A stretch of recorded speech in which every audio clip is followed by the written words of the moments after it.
और बड़ी खबर आपको बता दें, आतंक के बड़े मॉड्यूल का पर्दाफाश हुआ है। दिल्ली अमरोहा से 5 लोग हिरासत में लिए गए हैं। सूत्रों के हवाले से यह खबर आ रही है। संदिग्धों के पास से हथियार बरामद हुए हैं, ग्रेनेड लॉन्चर, पिस्टल और तलवार बरामद हुई है। हापुड़, गाजियाबाद, मेरठ से कई लोग हिरासत में लिए गए हैं।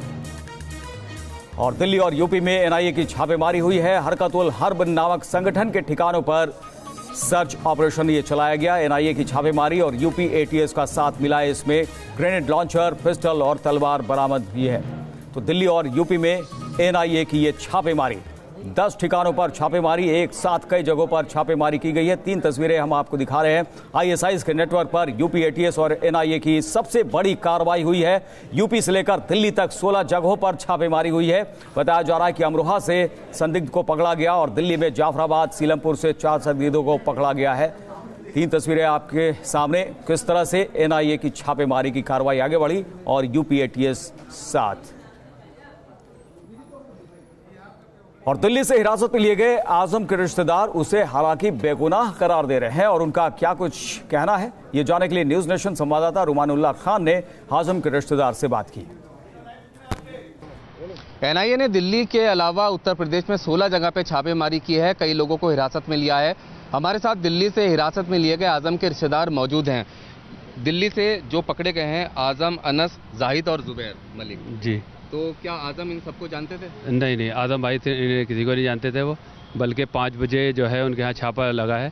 उसके बाद हमें खबर मिली। 2 घंटे सर्च अभियान चलने के बाद में कोई सबूत नहीं मिला उनके पास में ऐसा। उनका पासपोर्ट वगैरह, कुछ डॉक्यूमेंट्स वगैरह जमा किए हैं और उनके अंदर पूछताछ चल रही है। दिल्ली से ग्रेनेड लॉन्चर, 7 पिस्टल और चाकू बरामद हुए हैं, जो कि इन तमाम ठिकानों पे छापेमारी में ही बरामद हुए हैं।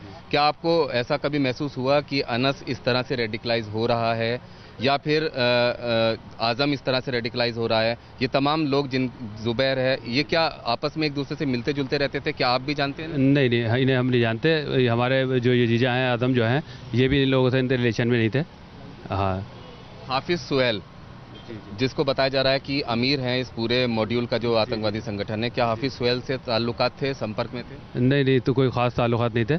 कभी कभी मेडिकल पे वो जो है दवाई लेने आते थे, इतना मालूम हुआ है। वो भी जो इन्होंने टीम है टीएस वगैरह, इन्होंने बताया कि भाई मेडिकल पे जाया करते थे वो कभी कभी। आजम और अनस के बीच भी मुलाकातें होती थी? नहीं, उनसे कोई रिलेशन भी नहीं, उनसे कोई मुलाकात नहीं। तो क्या कभी परिवार को किसी तरह का शक हुआ कि इस तरह से किसी आतंकवादी संगठन से जुड़े हुए हैं, या फिर कभी इस तरह की कोई बात कही? नहीं, कभी ऐसा नहीं। बहन से भी, हमने सिस्टर से मालूम किया इस बारे में और आस पड़ोसियों से भी। बल्कि उनका मेडिकल है तो पूरा इलाका उन्हें अच्छी तरह जानता है। सुबह दुकान पर जाना होता है, रात को 12-1 बजे तक वो मेडिकल पर रहते हैं। छापेमारी करने जो एनआईए और स्पेशल सेल की टीम आई थी, क्या उन्होंने कुछ बताया और अब क्या कह रहे हैं? नहीं, उन्होंने जो है पूरी तलाशी लेके कहा है हमसे कि इनके पास कुछ नहीं मिला और पूछताछ करके छोड़ देंगे। बिल्कुल, ये रिश्तेदार हैं आजम के, जिनको हिरासत में लिया है दिल्ली पुलिस स्पेशल सेल के साथ जॉइंट ऑपरेशन में एनआईए ने। और जांच के बाद ही साफ हो पाएगा किसका क्या रोल था, क्या नहीं। लेकिन अभी तक जो सूत्रों से जानकारी है उसके मुताबिक दिल्ली से ग्रेनेड लॉन्चर, 7 पिस्टल और एक चाकू बरामद हुआ है। साथ ही साथ इस मॉड्यूल का जो हेड था सुहेल, अमरोहा में उसके पास से पिस्टल और विस्फोटक बरामद हुए हैं। और सुहेल ने ही, जैसा कि बताया जा रहा है, सभी को रिक्रूट किया था ऑनलाइन। वीडियो जर्नलिस्ट आरिफ के साथ रुमानुल्लाह खान, न्यूज नेशन, दिल्ली। और दिल्ली से रुमानुल्लाह खान, लखनऊ से अनिल यादव और मेरठ से अभिषेक शर्मा हमारे साथ जुड़ गए हैं। रुमान का सबसे पहले रुख करेंगे। रुमान, किस तरह से एनआईए की ये कार्रवाई आगे बढ़ रही है? प्रेस कॉन्फ्रेंस की भी बात थी और जिस तरह से एक संदिग्ध के रिश्तेदार का कहना है कि कोई भी गतिविधि पहले संदिग्ध नहीं रही थी, इस बारे में और क्या जानकारियां मिल रही हैं?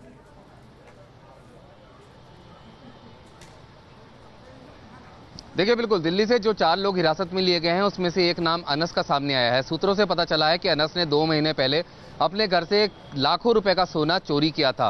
परिवार के लोगों ने उसकी एफआईआर दर्ज नहीं कराई थी और इसी सोने का इस्तेमाल ये तमाम हथियार और ग्रेनेड लॉन्चर खरीदने में इस्तेमाल किया गया था। एक नया मॉड्यूल है आईएसआईएस का, जिसका नाम जो एनआईए को पता चला है हरकत उल हर्ब इस्लाम, एक नया आतंकवादी संगठन। और ये सेल्फ रेडिकलाइज्ड लोगों का बनाया हुआ आतंकवादी संगठन है, जो अब तक जांच में पता चला है ये रेकी कर चुके थे दिल्ली के आरएसएस मुख्यालय की, दिल्ली पुलिस मुख्यालय की। और 26 जनवरी के आसपास ये यहाँ पर अपना टारगेट सेट करना चाहते थे, जिसके लिए इन्होंने ग्रेनेड लॉन्चर भी खरीदा था। दिल्ली से 7 पिस्टल और चाकू बरामद हुए हैं। साथ ही साथ इस पूरे मॉड्यूल का जो अमीर है, जो हेड है हाफिज सुहेल, इसको अमरोहा से गिरफ्तार किया गया है। हालांकि अभी दिल्ली के जाफराबाद का रहने वाला है। इसके पास से भी एक पिस्टल और विस्फोटक बरामद हुए हैं। अभी फिलहाल एनआईए की जांच चल रही है। एनआईए ने दिल्ली से लेकर उत्तर प्रदेश तक 16 जगहों पर सघन छापेमारी की थी। एनआईए को कुछ लीड्स मिली थी जिसके बाद ये छापेमारी की गई थी और ये तमाम लोग सामने आए हैं। बरामदगी भी है, हथियार हैं, पिस्टलें और साथ ही ग्रेनेड लॉन्चर भी है। अभी सघन पूछताछ इनसे की जा रही है और थोड़ी देर में एनआईए इस पूरे मामले में खुलासा करेगी कि आखिर कितने लोगों को और रुमान ये भी जानना चाहेंगे कि दिल्ली को दहलाने की साजिश थी और जाकिर मूसा दिल्ली में भी छिपा हो सकता है, इसके बारे में क्या जानकारी मिल रही है?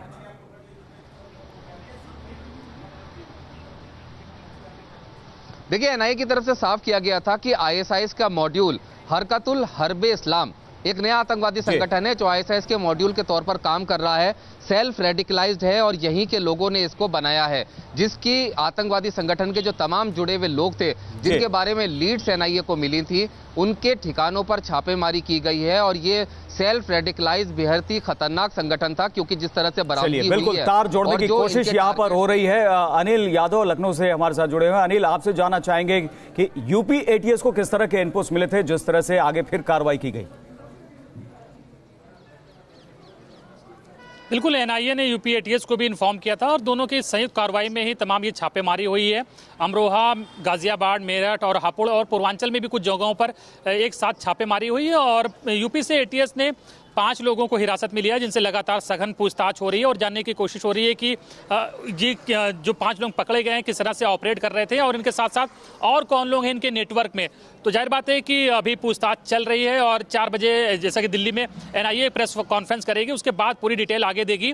लेकिन ये कार्रवाई एनआईए और एटीएस के संयुक्त तत्वाधान में हुई है और एक साथ ये छापेमारी हुई है और एक साथ हुई है। 3 से 4 घंटे तक छापेमारी चली और इसमें 5 संदिग्ध पकड़े गए हैं, जो बताता है कि पश्चिम यूपी में किस तरह से ये तमाम संगठन काम कर रहे हैं और अपनी शक्ति बढ़ाने के लिए लगातार प्रयास कर रहे हैं। पश्चिम यूपी के जिले पहले से संवेदनशील रहे। तमाम इंटेलिजेंस एजेंसियां, एसटीएफ और एटीएस लगातार पहले से इस तरह के तत्वों पर निगाह बनाए हुए हैं और इसी का नतीजा है कि आज इतने बड़े स्तर पर छापेमारी हुई है और इस नेटवर्क का पता चला है। चलिए अभिषेक के पास चलेंगे, मेरठ से हमारे साथ मौजूद है। अभिषेक, मेरठ में किस तरह से कार्रवाई आगे बढ़ी और क्या अभी भी कहीं और ठिकानों पर छापेमारी हो सकती है? क्या कुछ तार कुछ और लोगों के जुड़ रहे हैं इससे?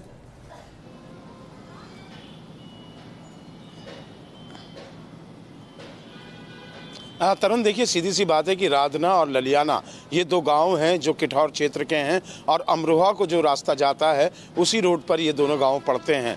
यहाँ से 4 लोगों को हिरासत में लिया था।